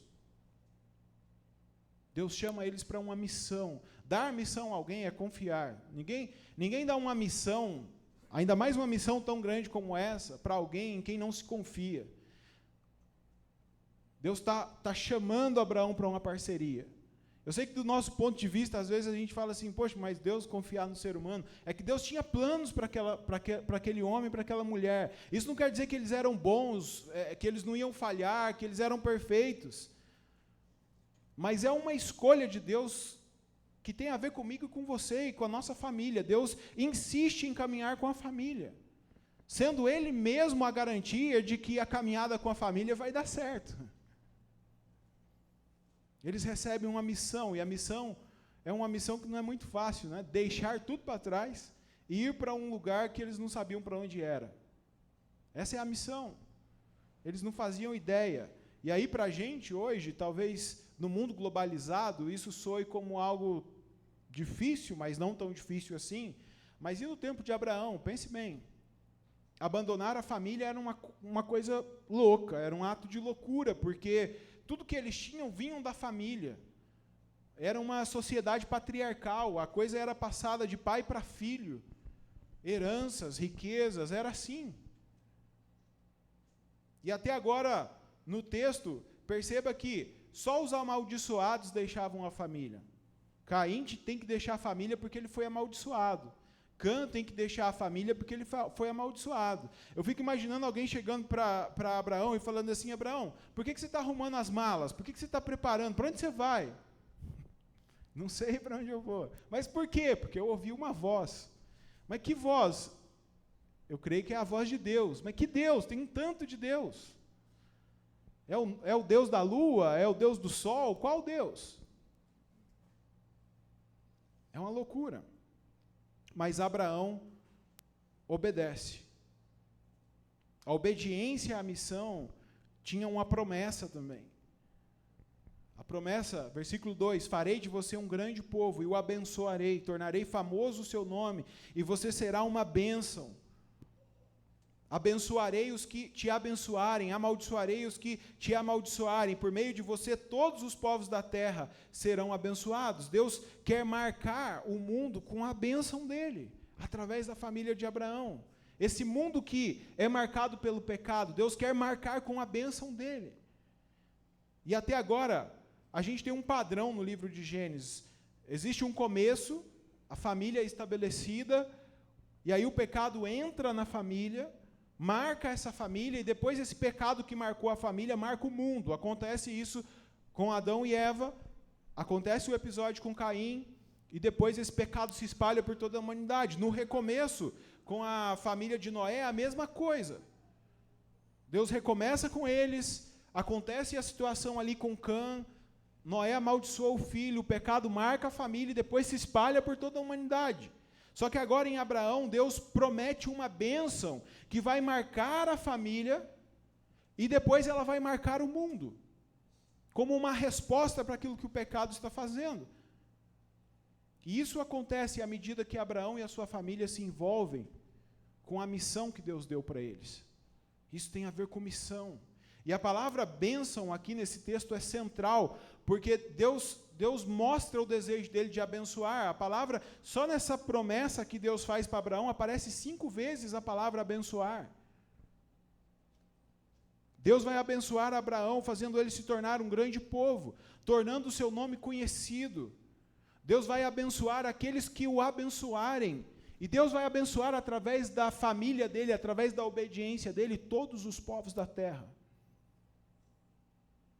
Se você olhar para a vida de Abraão, você vai perceber, primeiro, que Abraão era um homem falho.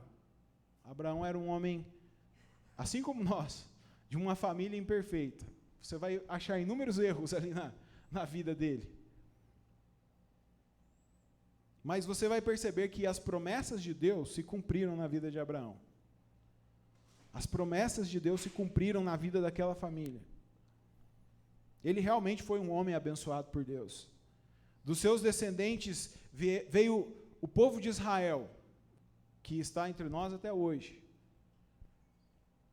E o nome de Abraão se tornou conhecido na terra. Abraão, eu calculo aí que pelo menos metade do mundo não apenas conhece o nome dele, mas reverencia, ou seja, tem um respeito, um apreço. Estou pensando nas 2 maiores religiões do mundo, o cristianismo e o islamismo, que é a metade da população do mundo, as 2 somadas. Então o nome dele se tornou conhecido no mundo todo, não só no tempo dele, mas até hoje, até hoje. Se você olhar para a história de Abraão, você verá que as pessoas que abençoaram Abraão também foram abençoadas. E você vai ver que o mundo também foi abençoado. Eu estou pensando só na vida do Abraão. O mundo foi abençoado. Mesmo a religião islâmica, ela tem valores que contribuem para uma sociedade. Eu sei que também tem coisas negativas. Se você olhar para o cristianismo, que é a maior religião, tem valores cristãos. Tudo surgiu lá. Se você olhar para o judaísmo, também tem valores, coisas que impactaram a sociedade, que abençoou a sociedade. Os judeus, como que eles abençoaram o mundo em vários momentos da humanidade, com tanta coisa. Mas o ápice do cumprimento da promessa de Deus para Abraão não está em Abraão, mas está em Jesus Cristo.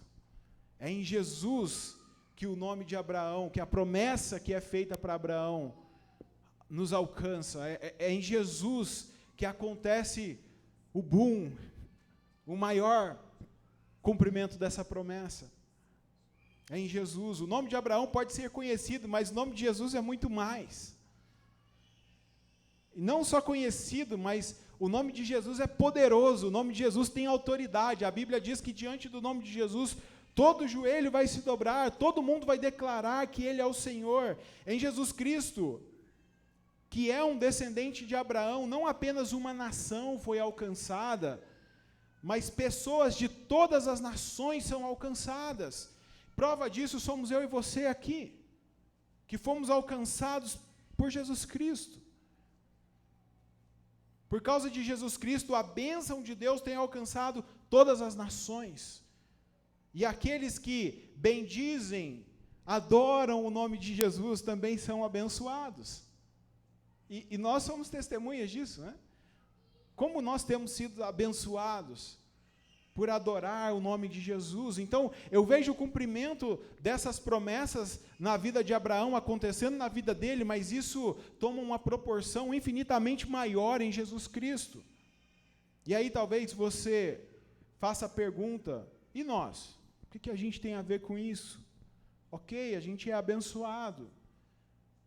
E aí eu quero dizer para você, e eu quero que você guarde isso, que assim como Deus chamou Abraão para uma missão, assim como Deus chamou a família dele para uma missão, Deus chama a minha família para uma missão, mas Ele chama você e a sua família para uma missão também. Deus insiste em famílias. Ele continua insistindo na família.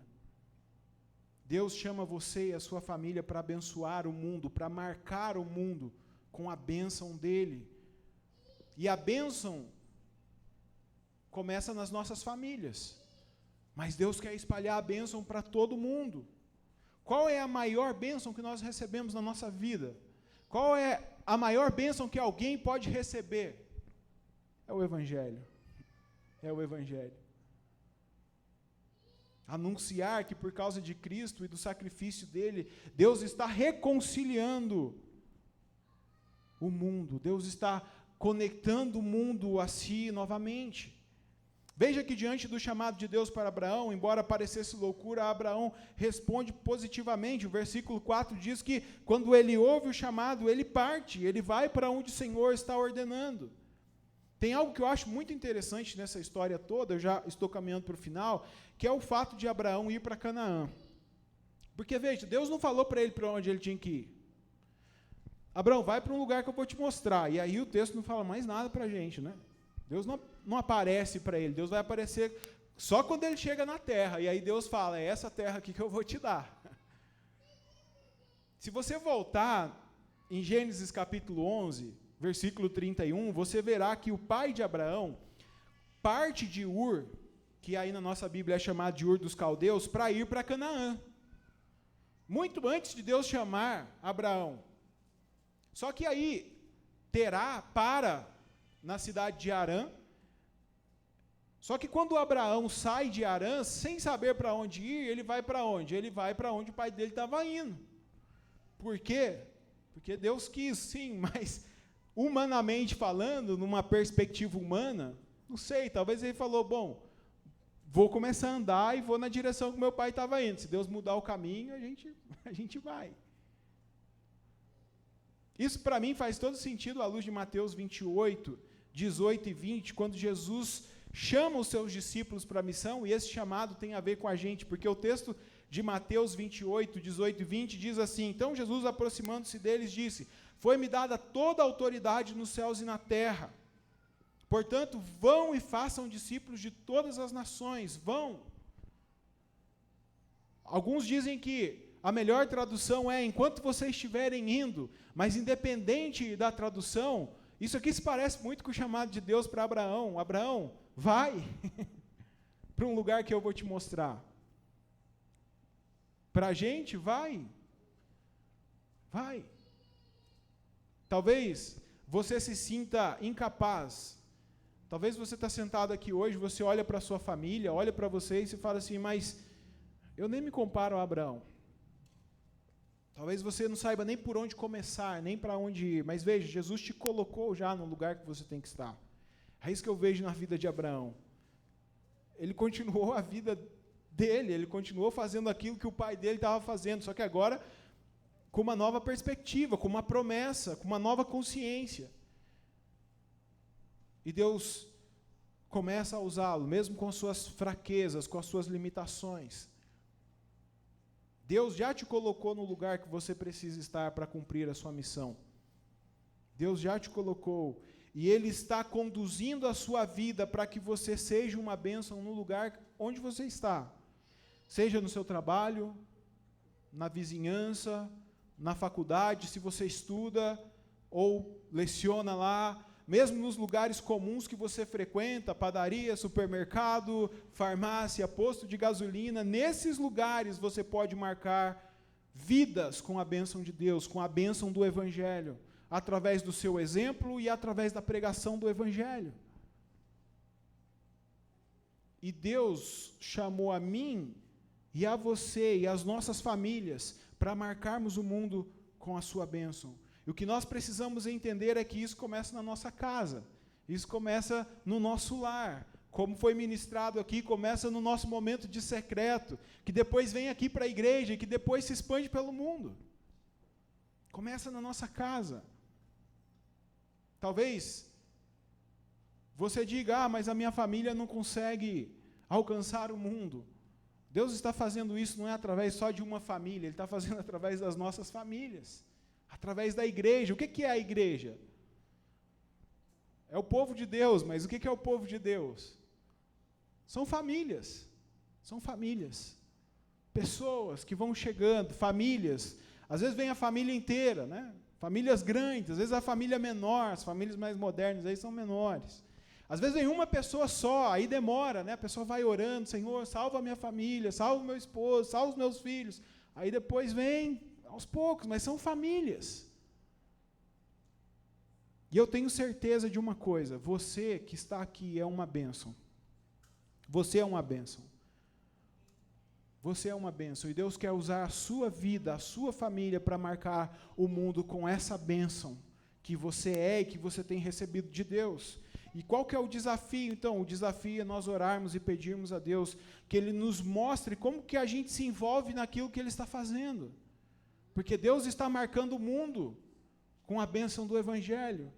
E como que a gente se envolve nisso? Senhor, como que eu posso participar disso no meu trabalho? Como que eu posso participar disso na minha vizinhança? Como que eu posso participar disso no dia a dia? Envolvermos com aquilo que Deus está fazendo e pedir que Ele nos capacite a cada dia.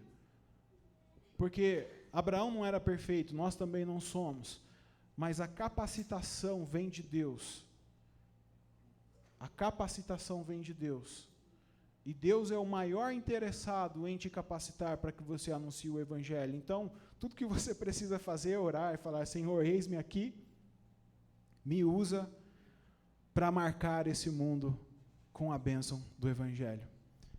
Que Deus abençoe a sua vida. Quero chamar o pastor Ricardo aqui à frente para dar prosseguimento.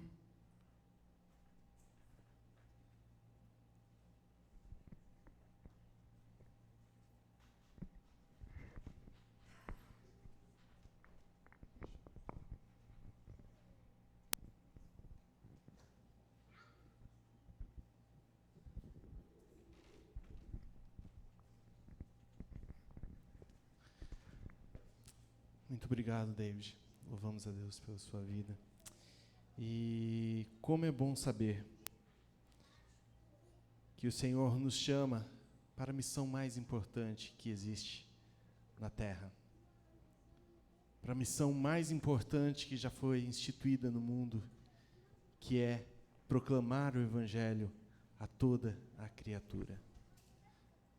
E o texto que ele citou termina de Mateus 18, 20, diz, eis que estarei convosco todos os dias até a consumação dos séculos. Esse Jesus em qual são benditas todas as famílias da terra, esse Jesus é aquele que está conosco todos os momentos. E este momento é um momento em que nós celebramos a morte e a ressurreição do nosso Senhor e Salvador Jesus Cristo. Muitas vezes a gente pensa que é só uma recordação. Também, é uma recordação. Fazer isso todos os dias em memória de mim. Mas também é a presença do Espírito de Jesus aqui conosco. É a presença do nosso Senhor, a presença espiritual dele conosco. Porque ele disse que nós estaremos com ele, ele só vai voltar a cear conosco quando estivermos com ele. Ele não vai voltar aqui para cear com a gente. Então, quando estivermos com ele, nós cearemos e vai ser um momento maravilhoso. Mas enquanto isso não acontece, ele está aqui conosco espiritualmente. E é maravilhoso a gente saber disso. A primeira carta do apóstolo Paulo aos Coríntios, para a gente não deixar de ler Coríntios hoje, né?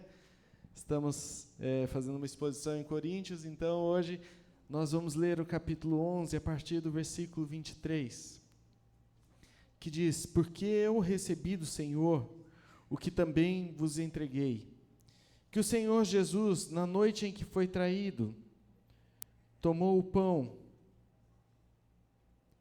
e disse: esse é o meu corpo que é dado por vós. Comei deles em memória de mim.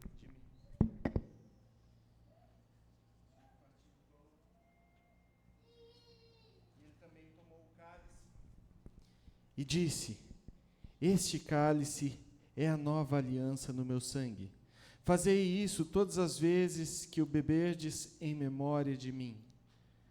Porque todas as vezes que comerdes este pão e beberdes este cálice, anunciais a morte do Senhor Jesus até que Ele venha.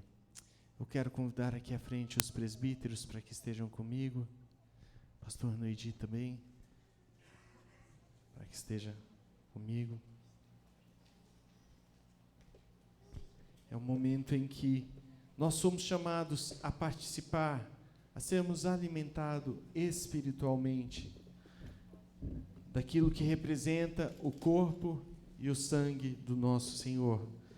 O pão é simplesmente um pão, o cálice é simplesmente um suco de uva, mas isso simboliza aquilo que Jesus fez na cruz por nós. E nesse momento, se você é de uma igreja evangélica, está em plena comunhão com a sua igreja, eu quero convidar você a se levantar. Nós vamos distribuir o pão e o vinho.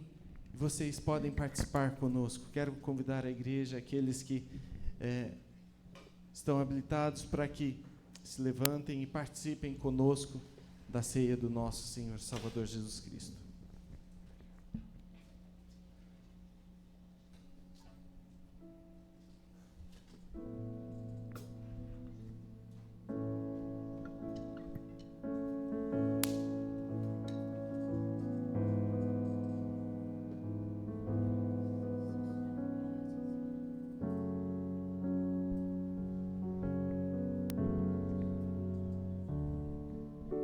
Conforme você for recebendo, segure em suas mãos e depois nós vamos participar todos juntos deste momento. E para a cruz eu vou, do seu sofrer participar, da sua obra vou cantar, meu Salvador.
Condenado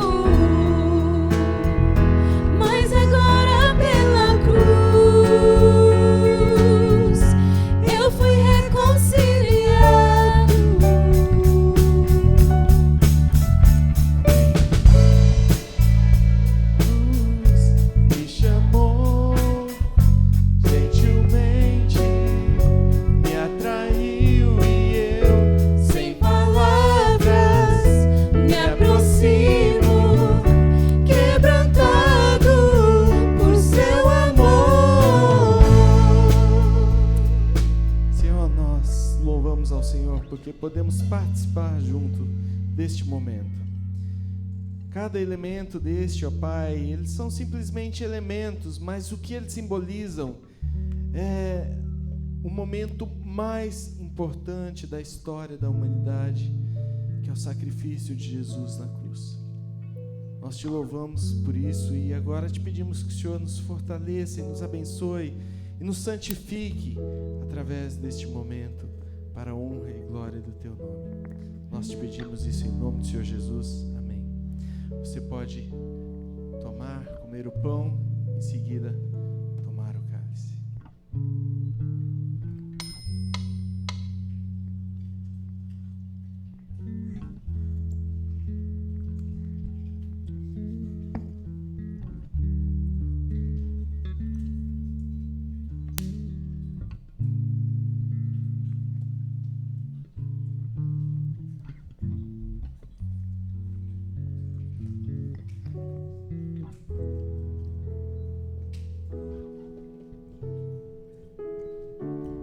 Louvado seja o teu nome, porque eu,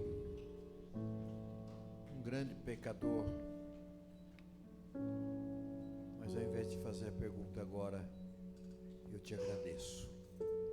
Muito obrigado, Senhor, porque estando mortos, nós, estando mortos nos nossos delitos e pecados, o Senhor nos escolheu, nos tirando da morte, morrendo a nossa morte, para que obtivéssemos a vida que o Senhor nos dá.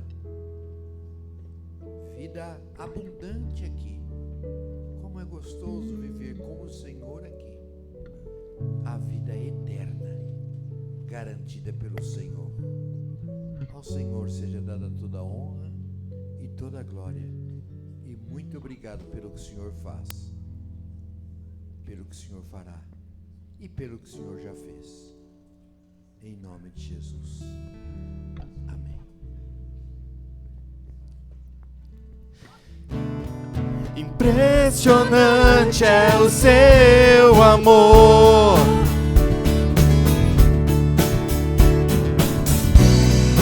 Me redimiu e me mostrou o quanto é fiel. Impressionante, impressionante é o seu amor.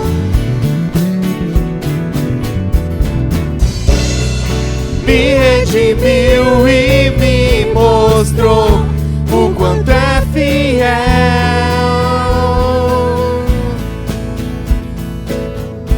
Pela cruz me chamou, gentilmente me atraiu e eu, sem palavras, me aproximo, quebrantado por seu amor. Só a igreja.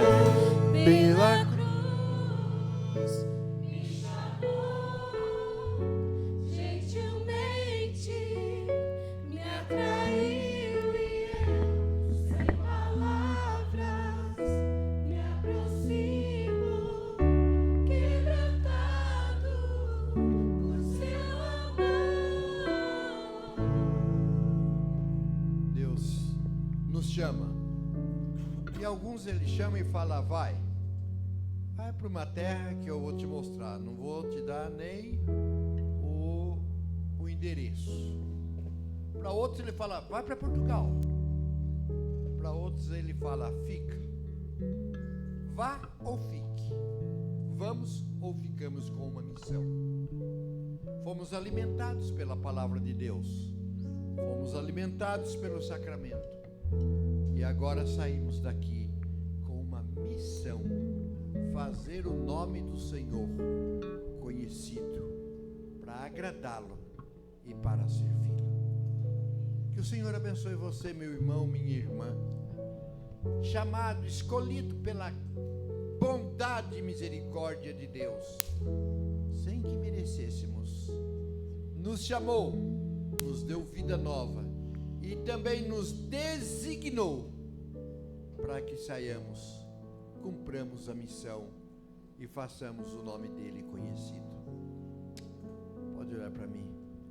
E assim, que a graça do nosso Senhor e Salvador Jesus Cristo, o amor de Deus o Pai, a consolação do Santo Espírito, seja sobre todos nós permaneça desde agora e para todo sempre. Amém. Nós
Música